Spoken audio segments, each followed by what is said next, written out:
let's do some more problems that involve the ideal gas equation. So let's say I have a gas in a container, and the current pressure, so let's say that the pressure is 3 atmospheres. 3 atmospheres. And let's say that the volume of the container, the volume is, I don't know, 9 liters. 9 liters. 9 liters. Now, what will the pressure become if my volume goes from 9 liters to 3 liters? To 3 liters. So from the first ideal gas equation video, you can kind of have the intuition that you have a bunch of, and we're holding, and this is important, we're holding the temperature constant, and that's an important thing to realize. So in our very original intuition behind the ideal gas equations, we said, look, if we have a certain number of particles with a certain amount of kinetic energy, and we were to, they're exerting a certain pressure on their container, and if we were to make the container smaller, we have the same number of particles, n doesn't change, the average kinetic energy doesn't change, so they're just going to bump into the walls more. So that when we make the volume smaller, when the volume goes up, the pressure should go. When the volume goes down, the pressure should go up. So let's see if we can calculate the exact number. So we can take our ideal gas equation. Pressure times volume is equal to nRT. Now, do the number of particles change when I did this situation when I shrunk the volume? No, we have the same number of particles. I'm just shrinking the container. So n is n. R doesn't change. That's just a constant. And then the temperature doesn't change. So my old pressure times volume is going to be equal to nRT. And my new pressure times volume, so let me call this P1 and V1, and then P2 is this, and we want to, sorry, that's V2. Oh, no. So V2 is this, and we're trying to figure out P2. P2 is what? Well, we know that P1 times V1 is equal to nRT. And we also know that since temperature and the number of moles of our gas stay constant, that P2 times V2 is equal to nRT. And since they both equal the same thing, we can say that the pressure times the volume, as long as the temperature is held constant, will be a constant. So P1 times V1 is going to equal P2 times V2. So what was P1? P1, our initial pressure was 3 atmospheres. 3 atmospheres. So we have 3 atmospheres times 9 liters is equal to our new pressure times 3 liters. And if we divide both sides of this equation by 3, we get, what do we get? 3 liters cancel out. We're left with 9 atmospheres. 9 atmospheres. 9 atmospheres. And that should make sense. When you decrease the volume by 2/3, or when you make the volume 1/3 of your original volume, then your pressure increases by a factor of 3. So this went to times 3, and this went by times 1/3. And that's a useful thing to know in general. If temperature is held constant, that pressure times volume are going to be a constant. Now, you can take that even further. If we look at PV equals nRT, PV equal to nRT, the two things that we know don't change in the vast majority of exercises we do is the number of molecules we're dealing with, and obviously R isn't going to change. So if we divide both sides of this by T, we get PV over T is equal to nR. Or you could say it's equal to a constant. This is going to be a constant number for any system where we're not changing the number of molecules in the container. So if we're changing the pressure, so if initially we start with pressure 1, volume 1, and some temperature 1, that's going to be equal to this constant. And if we change any of them, if we go back to pressure 2, volume 2, temperature 2, they should still be equal to this constant. So they equal each other. So for example, let's say I start off with a pressure of, let me do it with 1 atmosphere. and I have let's say I have a volume of 2. I'll switch units here just to do things differently. 2 meters cubed, and let's say our temperature is 7. Let's say it's 27 degrees Celsius. Well, and I just wrote Celsius because I want you to always remember you have to convert to Kelvin. So 27 degrees plus 273 will get us exactly to 300 Kelvin. And let's say that our new temperature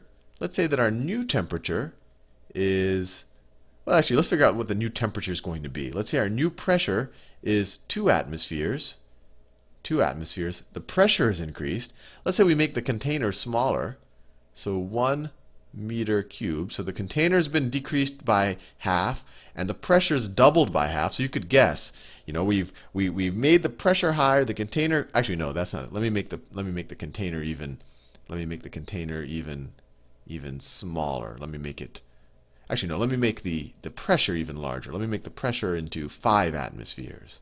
5 atmospheres. And now we want to know what the second temperature is. And we've set up our equation. And so we have 2 over 300 atmosphere meter cubes per Kelvin is equal to 5 over T2, our new temperature. And then we have, what do we have? We have 1500, right? 1500 is equal to 2T2. Divide both sides by 2. You have T2 is equal to 750 degrees Kelvin. Which makes sense, right? We increased the pressure so much and we decreased the volume at the same time that the temperature just had to go up. Or if you thought of it the other way, maybe we increased the temperature and that's what drove the pressure to be so much higher, given, especially that since we decreased the volume. I guess the best way to think about it is this pressure went up so much, it went up by a factor of 5, went from 1 atmosphere to 5 atmospheres, because on one level we shrunk the volume by a factor of 1/2. So that should have doubled the pressure. So that should have gotten us to 2 atmospheres. And then we made the temperature a lot higher. So we were also bouncing into the container. We made the temperature 750 degrees Kelvin. So more than double the temperature. And then that's what got us to 5 atmospheres. Now, one other thing that you'll probably hear about is the notion of what happens at standard temperature and pressure. Let me delete all of this stuff over here. Standard temperature and pressure. Let me delete all the stuff that I don't need. Standard temperature and pressure. And I'm bringing it up because even though it's called standard temperature and pressure and sometimes called STP, standard temperature and pressure, unfortunately for the world, that they haven't really standardized what the standard pressure and temperature are. Standard temperature and pressure. Temperature and pressure. I went to Wikipedia and I looked it up. And the one that you'll probably see in most physics classes and most standardized tests is standard temperature is 0 degrees Celsius, which is, of course, 273 degrees Kelvin. And standard pressure is 1 atmosphere. And here on Wikipedia, they wrote it as 101,000 or 101.325 kilopascals, or a little more than 101,000 pascals. And of course, a pascal is a Newton per square meter. All of this stuff, the units are really the hardest part to get a hold of. But let's say that we assume that these are all different standard temperatures and pressures based on different standard making bodies. So they can't really agree with each other. But let's say we took this as the definition of standard temperature and pressure. So we're assuming a temperature is equal to 0 degrees Celsius, which is equal to 273 degrees Kelvin.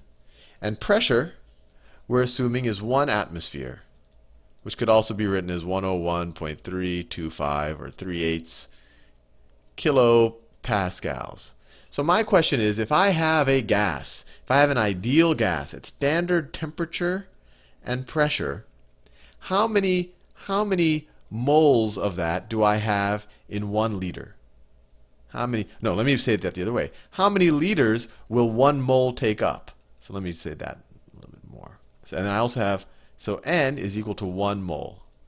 So I want to figure out what my volume is. So if I have 1 mole of a gas, I have 6.02 times 10 to the 23 molecules of that gas. It's at standard pressure, 1 atmosphere, and its standard temperature 273 degrees, what is the volume of that gas?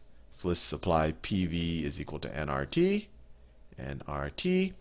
Pressure is 1 atmosphere, but remember we're dealing with atmospheres. 1 atmosphere times volume, that's what we're solving for, I'll do that in purple, is equal to 1 mole, we have 1 mole of the gas, times R times temperature, times 273. Now, this is in Kelvin, this is in moles, and we want our volume, let's say we want our volume in liters. What is that? The VPN. Okay. We want our volume in liters. So which version of R should we use? Well, we're dealing with atmospheres. Atmospheres. We want our volume in liters. And of course, we have moles in Kelvin. So we'll use this version, 0.082. So this is 1, so we can ignore the 1 there, the 1 there.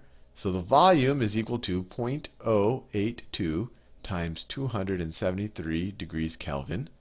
And that is 0.082 times 273 is equal to 22.4. It's equal to 22.4 liters. So if I have any ideal gas, and all gases don't behave ideally ideal, but if I have an ideal gas and it's at standard temperature, which is at 0 degrees Celsius, or the freezing point of water, which is also 273 degrees Kelvin, and I have a mole of it, and it's at standard pressure, 1 atmosphere, that gas should take up exactly 22.4 liters.